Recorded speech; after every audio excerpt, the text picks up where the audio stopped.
¿Qué tal? Yo soy Michel Chaín y esto es lo de hoy en temas económicos. Y el tema económico, no nada más de hoy, es un tema que comienza hoy, pero no va a acompañar prácticamente todo lo que queda del año, va a ser el tema de los presupuestos. ¿Por qué? Porque este 8 de septiembre la Secretaría de Hacienda y Crédito Público entregó al Senado de la República el paquete económico.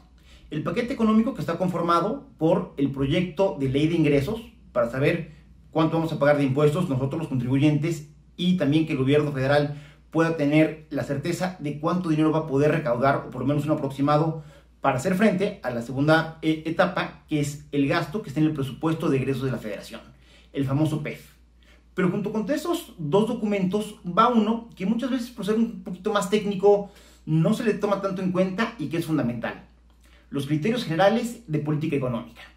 Este es un documento técnico, como les decía, que prepara la Secretaría de Hacienda para dárselo a la Cámara de Diputados, que es quien discute y aprueba el presupuesto de egresos, y un poco darle todos los elementos que se ocupan para calcular tanto los ingresos como los potenciales gastos del Estado mexicano. Y en ese sentido, pues en los criterios generales encontramos las proyecciones respecto al crecimiento del PIB, a cómo va a estar el tipo de cambio, la tasa de interés, el precio del petróleo, la plataforma de producción, el déficit de cuenta corriente, es decir, todas aquellas variables que de una u otra manera inciden para que el gobierno federal tenga más o menos dinero, es lo que se quedan establecidas en los criterios generales.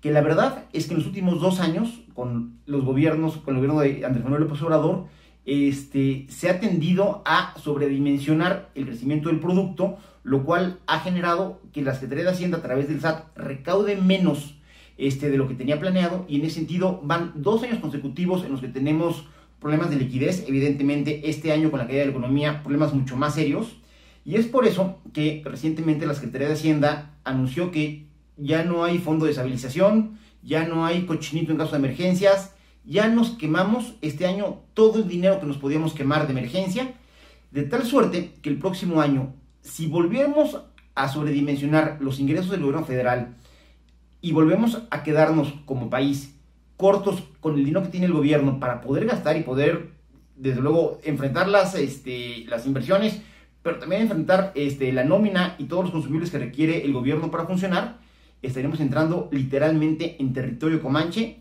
y ahí sí, quién sabe cómo se pueda poner la cosa. Y esto se los digo porque nuevamente los criterios generales de política económica parece que son demasiado optimistas. Y miren, les doy un ejemplo de cómo habíamos pensado que iba a ser el 2020 y cómo resultó.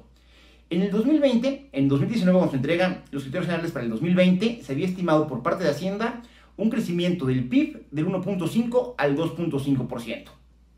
Evidentemente no se dio. Estamos en una caída entre el 10.5, que es lo que señala el Fondo Monetario, y el menos 12.8, que es lo que estima en su peor escenario el Banco de México. En temas de inflación nos desfasamos, pero no nada grave, todo controlable. La meta es del 3%. En el último corte a julio, el INEGI le reportó al Banco de México una inflación del 3.62.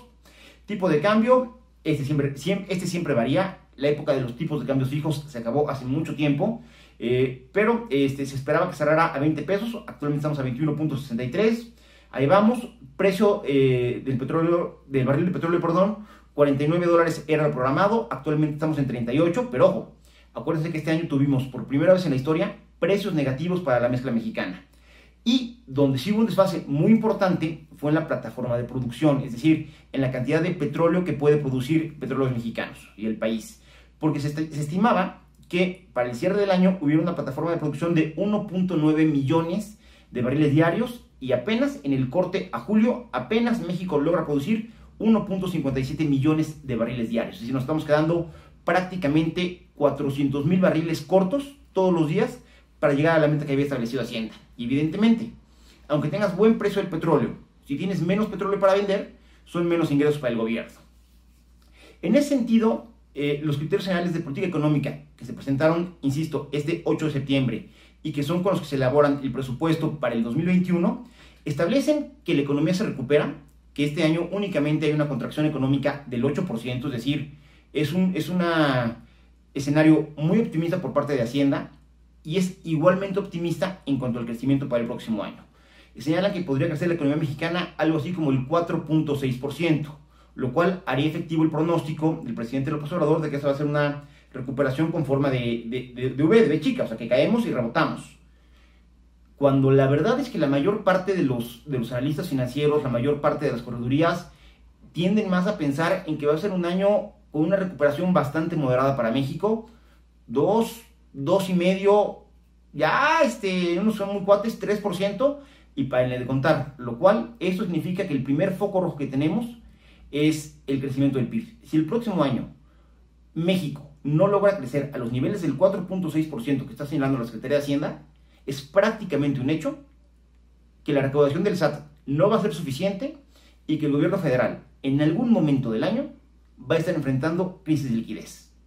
En cuanto a la inflación, se mantiene al 3%, que es la meta que de manera normal maneja Banco de México. Tipo de cambio al cierre, 21.90 pesos por dólar, no lo veo mal. Tipo de cambio promedio, 22.10. Insisto, fluctuará, pero no me parece que estén fuera de realidad. Tasa de interés 4%, que es más o menos como estamos ahorita, estamos en el 4.42. Habrá que ver cómo se comporta la inflación, pero digamos que está en margen probable. Precio del barril del petróleo, digamos que esta es una luz amarilla, lo están estimando en 42.10, cuando ya vimos que literalmente esto va a ir de la mano de la recuperación de las principales economías. En este sentido, el hecho de que China este mismo año ya vaya a tener un crecimiento positivo del 1% es buena señal para el mercado de los combustibles. Veremos cómo avanza. Plataforma de producción, esa sí me preocupa. Nuevamente se están yendo altos en las expectativas en los estudios generales de política económica. Están calculando que el próximo año 2021 Pemex produzca 1.8 millones de barriles diarios. Insisto, cuando la producción hoy, bueno, el último corte que tenemos, que es julio, está en 1.57. Es decir, de manera milagrosa estamos suponiendo que nuevamente Pemex va a lograr tener un brinco en su producción, y un brinco que no ha tenido pues prácticamente desde que inició la administración del presidente López Obrador. Hay que recordar que tuvieron un plan muy ambicioso basado en recuperar la capacidad de producción de Pemex, que además de los presupuestos millonarios que tiene Petróleos Mexicanos para operar año con año, ha habido inyecciones extraordinarias de capital para tratar de levantar la producción, y simple y sencillamente no ha sucedido. Creo que aquí hubiera valido un poco la pena ser un poquitín más adversos al riesgo. Veremos al final del día cómo responde la Cámara de Diputados. Veremos si después de lo horroroso que hicieron entre el PT, el PRI, Encuentro Social y todos ahí transfugándose candidatos para poderse quedar de manera mezquina con la presidencia de la mesa directiva, veremos si después de todos esos panchos, por lo menos la Cámara de Diputados tiene y cumple su papel de ser vocero, no del presidente, sino de la ciudadanía, y nos ayuda a corregir estos números por parte de Hacienda, que la verdad me parece demasiado optimista y demasiado halagüeños. Y en ese sentido, platicarles que esto se entrega en el Senado, porque esto tiene una concatenación lógica. Primero llegas, platicas con el Senado a su vez platica con la Cámara de Diputados, y lo primero que tiene que salir es la ley de ingresos. Porque teniendo la ley de ingresos, que además esa sí es ley, y hay una parte muy en firme para poder calcular cuánto va a poder tener potencialmente el gobierno federal, y en función de eso empezarlo a repartir, que en realidad es lo que es el presupuesto de ingresos de la federación.